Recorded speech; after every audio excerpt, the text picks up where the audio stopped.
हाय, तर आजची व्हिडिओ असणार आहे रांगोळीवर, राखी स्पेशल रांगोळी. तर इथे मी माझे सगळे कलर काढून घेतलेले आहेत आणि हे रांगोळीचे टूल्स जे मी घरीच बनवलेले आहेत. तर सगळ्यात आधी पहिली रांगोळी स्टार्ट करूया. तर सगळ्यात आधी एक सर्कल ड्रॉ करून घ्यायचा आहे. 2-3 लेयर द्यायचे आहेत रांगोळीचे.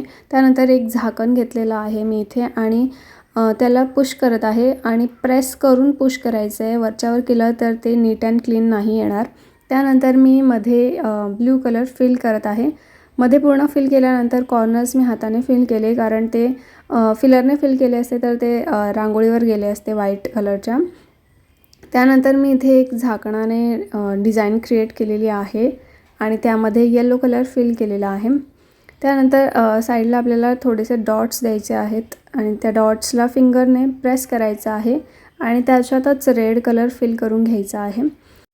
तर इथे मी रफ लाईन्स मार्किंग करून घेतलेली आहे, कारण जे काही लिहितो आपण ते वाकडं तिकडं नको जायला म्हणून. आणि त्यानंतर मी तिथे लिहिणार आहे हॅपी राखी. राखीसाठी रांगोळी आहे, सो हॅपी राखी. तर लिहून झाल्यावर एक रफली लिहिलेलं होतं मी आणि त्यानंतर मी एक लेयर आणखी दिलेला आहे, कारण ते चांगलं उठून दिसायला.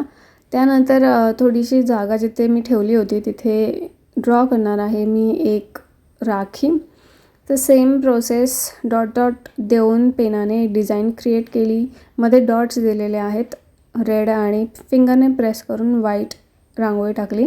त्यानंतर थ्रेड बनवले आणि मग एक प्लेट बनवून त्यात हळदी कुंकू म्हणून येलो रेड कलर आणि तांदूळ ठेवले होते.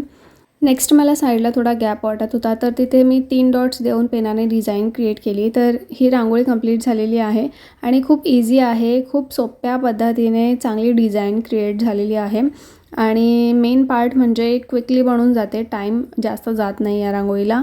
तर तुम्हाला कशी वाटली हे मला नक्की सांगा आणि जर व्हिडिओ आवडली असेल तुम्हाला तर प्लीज लाईक करा. बाय.